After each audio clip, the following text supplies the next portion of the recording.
Now, it's often the case that you want to run some code every time a new object is created.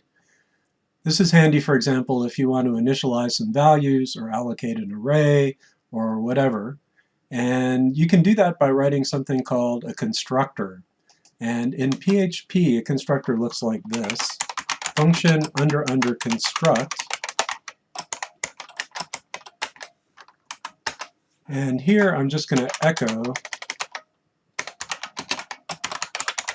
making a new name popularity record.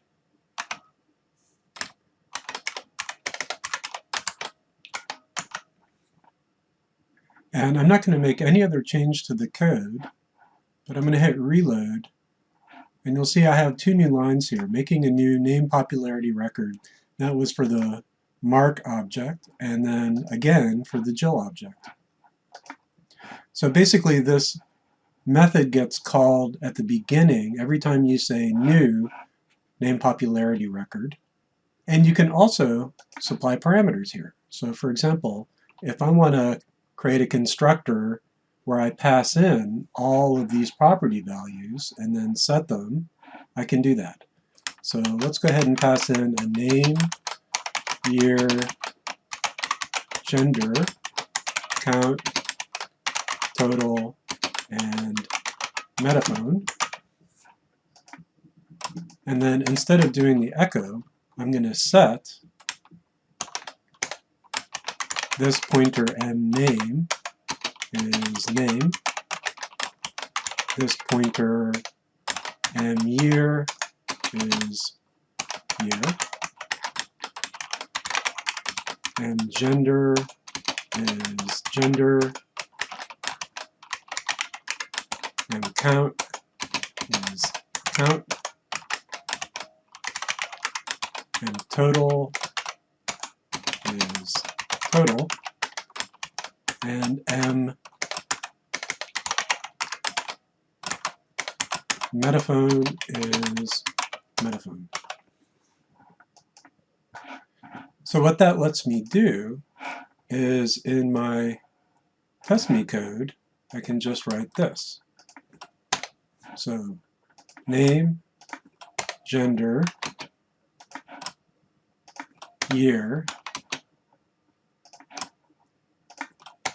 count, total,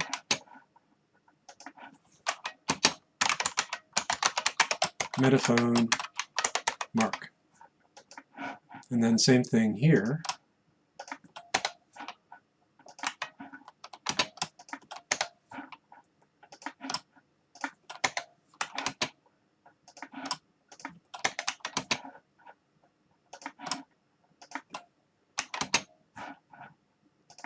And metaphone Jill.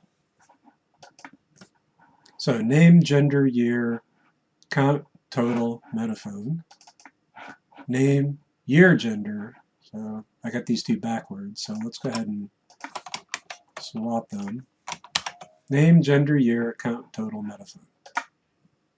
So I'm going to go ahead and hit reload again. And I have the same results as before, but now I've simplified this code a little bit. So you can also run some code when the object gets destroyed. And this always happens when the page exits or when it's finished writing the page. At the very end, if not before, any object you've created gets automatically destroyed by PHP. And you can supply some code that gets run when that happens.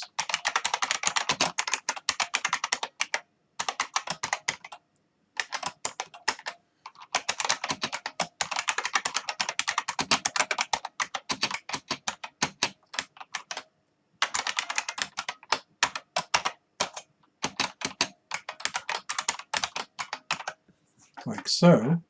And if I go ahead and reload the page now, you'll see at the very end it destroys the object Jill and the object Mark.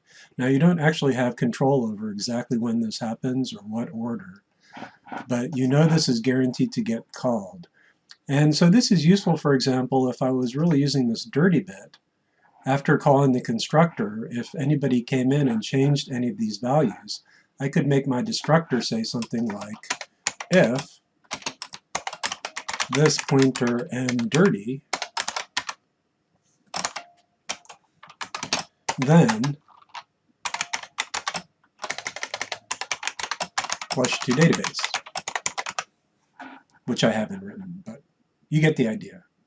So I'm just going to comment this out and hit reload to make sure everything still works, and it does.